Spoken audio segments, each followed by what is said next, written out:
Week 0 just gave college football fans a gift. Farmageddon is a AP Top 25 matchup for the first time in over 20 years. Let's go. You are Locked On Kansas State, your daily podcast on the Kansas State Wildcats, part of the Locked On Podcast Network. Your team every day. Yes, welcome on into Locked On Kansas State, your daily Kansas State Wildcats podcast. I'm your host, Christian Rao, and thank you so much for making Locked On Kansas State your first listen every single day. Welcome back to my everydayers. As you can tell, no more sickness. I am good. I'm feeling great. We got lots to talk about here on Locked On Kansas State. Plenty to talk about while we do that. Before we do so, this episode is brought to you by Monarch Money. Take control of your finances with Monarch Money. Use code LOCKEDONCollege at monarchmoney.com for 50% off. Check it, 50% off your first year. So lots to talk about in this episode. As I mentioned at the beginning of this one, Week 0 gave us a gift. Top 25 matchup. According to the AP poll, Kansas State, Iowa State, Dublin, Ireland, August 23rd. And it's the first time in 20 years, folks. But that's not all. I'm going to tell you also why Week 0 might not be the most important week for Kansas State and maybe not even the most important week for all of college football. There might be one week in November that decides it all. And Kansas State's first true road test, not this neutral thing in Dublin, but their first true road test of the season possibly just got a whole lot easier thanks to, unfortunately, one massive injury news in Waco. We're going to talk about that and so much more on this episode of Locked On Kansas State. Hit that subscribe button. It helps the algorithm and it helps me keep my job. All right, let's dig into it. The AP poll. Let's talk about some reactions, some thoughts here. And of course, Farmageddon when it all comes together, because this is a historic Week 0 matchup now. We are getting a historic Week 0 matchup. Number 22, Iowa State taking on number 17, Kansas State, according to the preseason AP poll. And that's what it's going to start off with. And it's exciting stuff. You get those two to start the season. You get a ranked matchup. That's exactly what you should get if you're a college football fan. If you are not excited about this game, I think now maybe you just aren't one of those Big 12 believers. Maybe you are normally not paying attention to the Big 12. If you are, and you're listening to this show, congratulations, you found one of the best shows on the internet. But what I'm saying is maybe you weren't excited, but now you see a matchup. You get college football a week earlier than most are talking about, and there's numbers next to each of those teams' name on the left-hand side.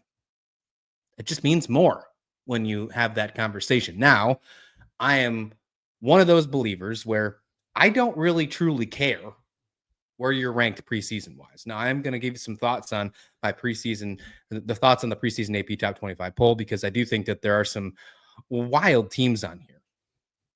But I don't think it really matters. But we're in speculation season. We're still a week and some change out before actual football starts. And we still have enough time to discuss that kind of fun stuff. So either way, this game getting set up in the international stage, being a ranked matchup, that's great for Kansas State. It's great for Iowa State, especially with the money they absolutely need. And of course, it's great for the Big 12. Look, the reason they are not playing in Manhattan this year and they're playing in Dublin is because of money. Let's not sugarcoat it, folks. That's exactly why they're there. Brand recognition is also important when it comes to the Big 12, and Brent Yormark's doing everything he can to try and stick up with these other two power main conferences of the Big 10 and SEC, and of course the ACC, who will eventually fall behind and probably fall away and fade away in 2030, 31. And Brent Yormark's making sure that's not the Big 12. Stuff like this internationally is what you need to do. The fact that it's a ranked game is like a blessing landing in the lap of Brent Yormark. Now, the best thing Brent Yormark can do for this reward, because if he's lucky, he'll get 3.5-4 million viewers. And that's a great feeling to have for Brent Yormark and the rest of the Big 12 staff watching this game. Now, the best thing Brent Yormark can do is come out when he's interviewed, because he's going to be interviewed during this game. Whether it's the beginning of the game, end of the first quarter, halftime, whatever the case may be. His first thing, other than saying how great Dublin's been and all the pomp and circumstance, is to backtrack everything he said and say that this Farmageddon will be a protected rivalry past 2027, because as of right now, we're not getting this game in a few years. That is the biggest win that we could get from Brett Yormark next week. And what a perfect time to do it when 4 million people, maybe more, are watching a ranked matchup in Dublin, Ireland. I have some thoughts about the Big 12 AP poll as well, because the Big 12 wasn't really rewarded. And as much as I love the Big 12, I guess I'm not really shocked. Not really shocked. With the exception of Arizona State sitting in the top 12 somewhere because they were a returner of the college football playoffs. They were basically returning their entire roster. I guess it really wouldn't have mattered where they put everybody else, because I have been a loud proponent of this. This conference is crazy. The parity from top to bottom, from Arizona State to Oklahoma State, is absolutely insane.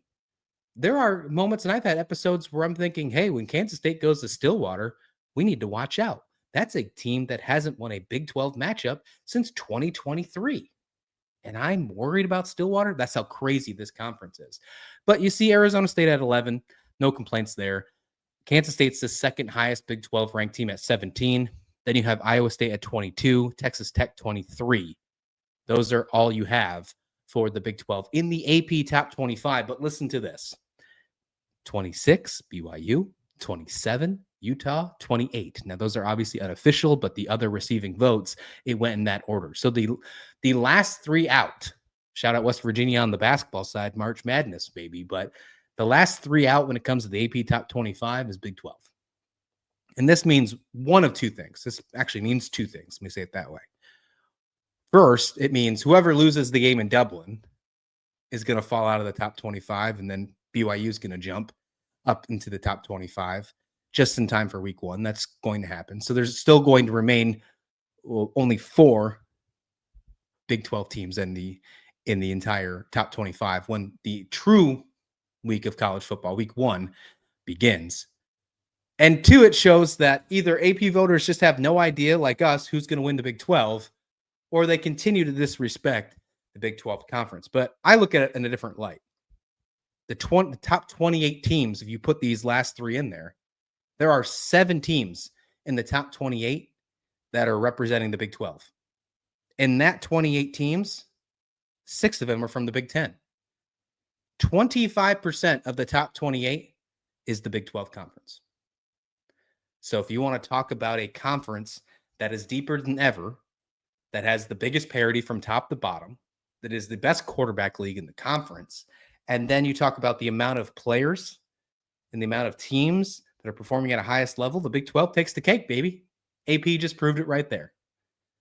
You got to dig into the details to make it happen. But it's plain as day. It is plain as day. There's a couple other things that I would like to talk about as well. We talk about the top 10. There's some returning starters at quarterback, not many.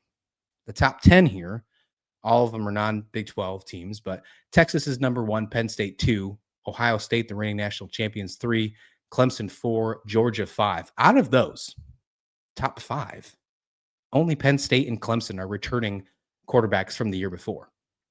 Penn State, who's number 2, and Clemson at number 4. I personally think Penn State's going to be good this year. I think Clemson's going to be good this year as well, and that does stem a lot on the quarterbacks. And that just kind of tracks it back to that 17th ranked team out of Manhattan in Kansas State. Avery Johnson. Second year on the helm. Was there some mistakes made last year? Sure. Was he 100% the entire season? Absolutely not. He put a lot of size on.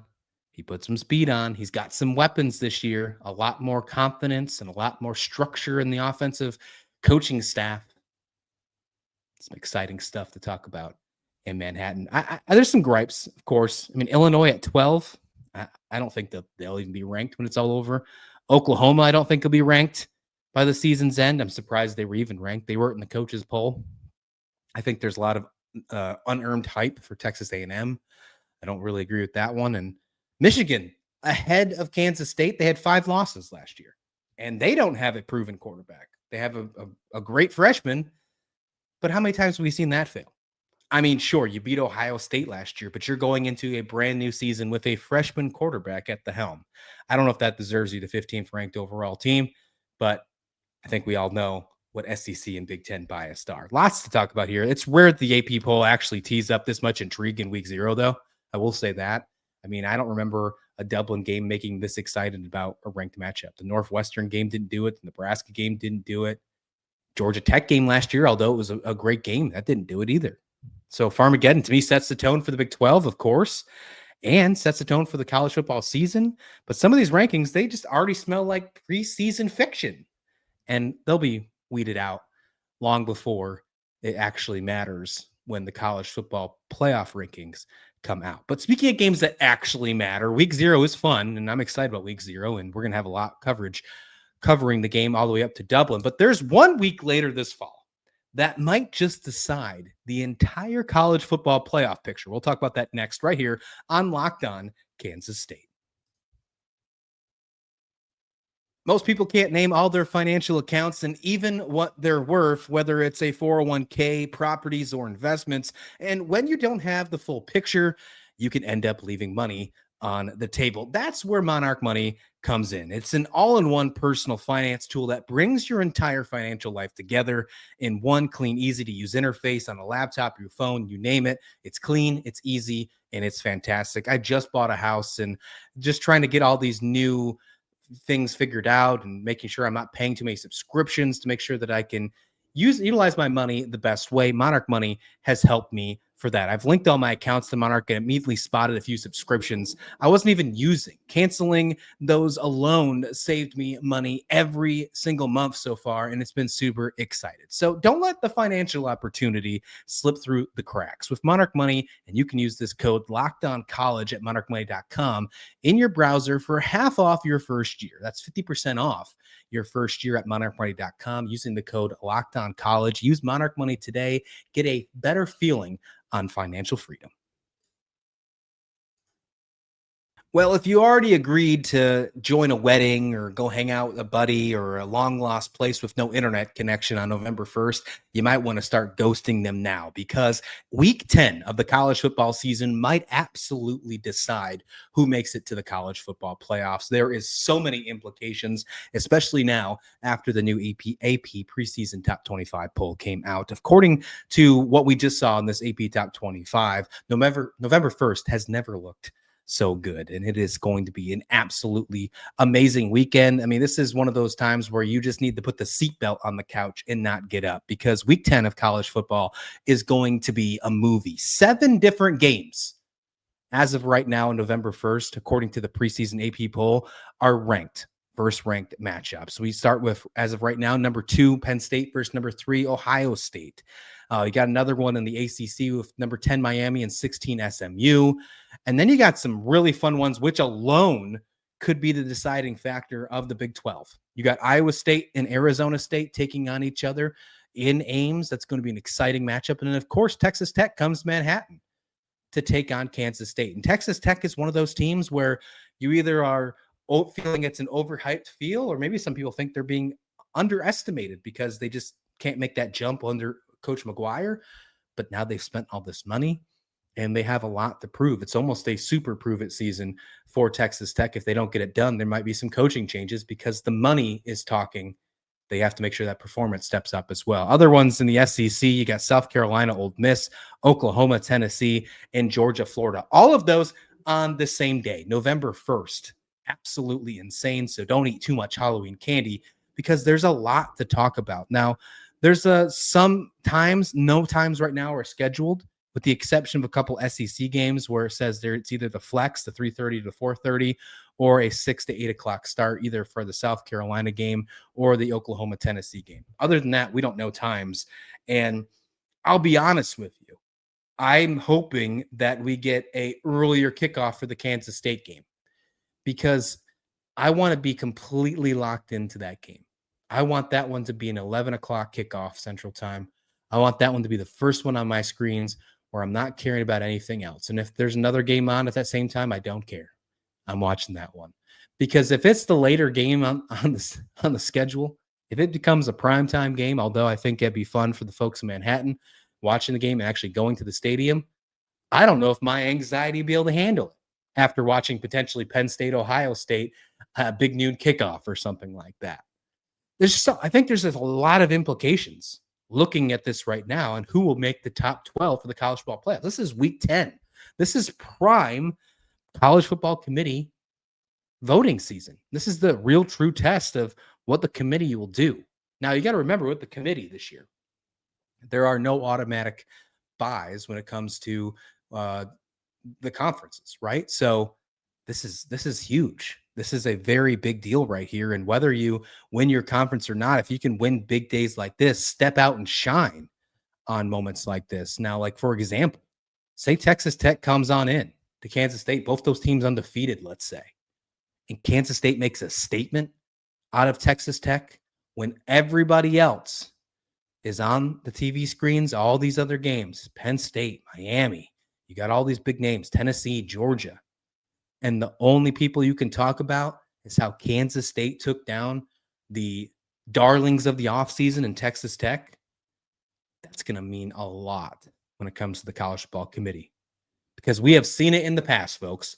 Recency bias means absolutely so much. It means so much. And that is a big win, because after that, you head and take on some tough road trips when it comes to the games after Texas Tech. So this could truly decide who goes to the college football playoffs. Now, this could obviously decide who goes to Arlington as well. I mean, when you look at the 4 teams playing in those ranked matchups, Arizona State, Iowa State, I mean, if Kansas State can't get by Dublin, they can't get by Iowa State in Dublin, then Iowa State could be potentially battling Arizona State, a Big 12 championship rematch right there for who makes it to Arlington. That could potentially be Iowa State's second loss if they lose to Kansas State, or potentially they head in there undefeated if they win in Dublin, right? There is a true chance that we head into this in week 10. Most of these teams will already have 9 games under their belt, where all of these are still ranked. All of these teams are still ranked. Maybe 1 or 2 fall out, but they're all really good teams this year. There's going to be certain teams that disappoint. It's going to happen. But multiple elimination games, 1 loss here could erase a playoff path, especially in the SEC when you're looking at so many different teams battling each other right there, and potentially in the Big 12 with those 4 potential juggernauts. You know, there's a few other teams that are not in this with the Big 12 that are not in this conversation right now, like Baylor. We don't know what's going to be there. BYU still got to be talked about. Still got to talk about BYU, even though their quarterback situation isn't the greatest right now. If you add Jake Retzlaff into the conversation, people are talking about BYU as a top 10 team heading into the season. And I don't know if Jake Retzlaff was really the answer anyways. I think BYU is going to shock a lot of folks. And then there's still that overgrowing concern and question marks of what TCU will be for the Big 12 this year. So, of course, Utah's got a lot of hype as well. There's a lot of Big 12 implications just on November 1st alone, and Kansas State is right in the thick of it. Different conferences controlling each other's destinies. It's absolutely insane. This isn't just going to be a fun weekend, folks. This is a hinge point for the college football season. Week 10 could be the single biggest pivot on deciding who's in the 12-team playoff, who's in Arlington, who's sitting at home, whatever the case may be. It is the one day that you better not go anywhere and make sure everything is ready to roll. Order the pizzas now, schedule it, whatever the case may be, because it's going to be an absolutely fun game, fun week, fun weekend, November 1st. And for one of those week 10 games, Kansas State, their opponent, not heading into, they will already face this opponent, but their first true road test in a few weeks after their non-conference schedule, it might have just got a little bit easier for Kansas State because a massive injury hit happened. Let's talk about that, finish up the show right here on Locked On Kansas State.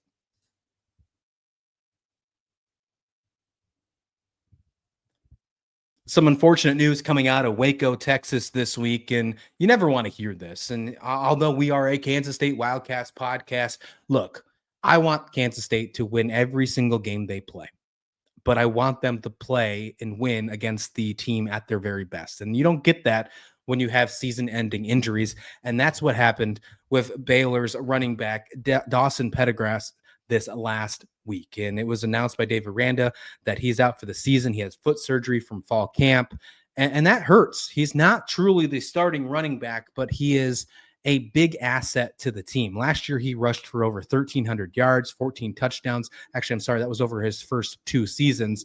5.5 yards per carry last year. He had 671 yards last year and 6 touchdowns as a running back too. Together, though, in the last 2 seasons, almost 1,400 yards.